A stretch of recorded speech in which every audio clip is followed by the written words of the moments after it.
Talk about the different grinding wheels and their application. So come on in here and we'll take a look. So on here we have a 60-degree grinding wheel. Now they come in two flavors, you could say.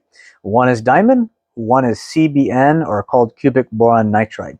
So anything that has a blue mark on it, and that includes these long grinding wheels or these side grinding wheels, anything that has a blue mark on it is diamond. Diamond is going to be used for carbide. Anything that has no mark on it, like this one has no mark on it, or it has a red mark on it, that's used for your steel or your bimetal, which is actually high-speed steel. But let's talk about the actual applications of this. So for this angular wheel right here, this can be used, the angle on this can be used to remove old teeth. I always recommend removing the old teeth on your wood cutting blades and your bimetal blades before putting new teeth on there, because you don't want to score this grinding wheel if you have old teeth on there, and plus you'll get a much cleaner job when you're done. Additionally, with this, for bimetal specifically, I really like to use just this side grinding wheel. This is a DeWalt, so it has just straight triangular teeth on it. And instead of coming in here and removing all the old teeth and then coming in here to put new teeth on it, I like to maximize the blade life on this, since there's only just a strip of that high-speed steel in there.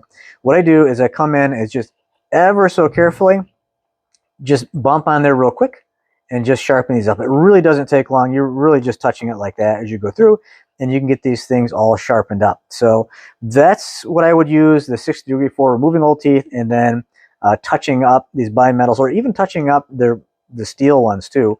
You can be done with this. Now, the thin ones right here, those I like to use for the carbide, for the diamond version, and for the CBN. You can use that with a steel and bimetal.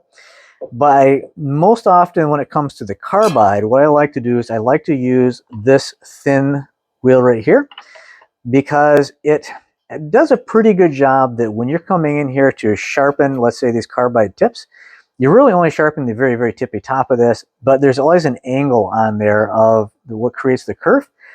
Because this is a little bit flexible, this one, you can, even if you're just kind of close, it will match the angle of what's already on there for these different teeth. So when somebody hears me say you just have to be kind of close, that's what I mean is if you're kind of close to the angle on this, the flexibility of that grinding wheel will end up matching this. For the reciprocating saw blades, oftentimes these, for the metal ones, don't have a lot of space in there. That's when you'll want to use these thin wheels right here. And if it's super tight in there, I would use one of the ultra thins. Now, if you have something that has a lot of damage on the carbide, whether we're talking about a hole saw, we're talking about a reciprocating blade, or we're talking about a circular saw blade, I'll use one of these stiffer wheels. It does better at material removal. But if I don't have it damaged on, no damage on there, I'll use the ultra thin wheels on there. So that pretty much is most of it. The only other thing that I would mention on here too is if you want to sharpen drill bits, I would use the more rigid thin blade right here. So there you have it. That's all the uses.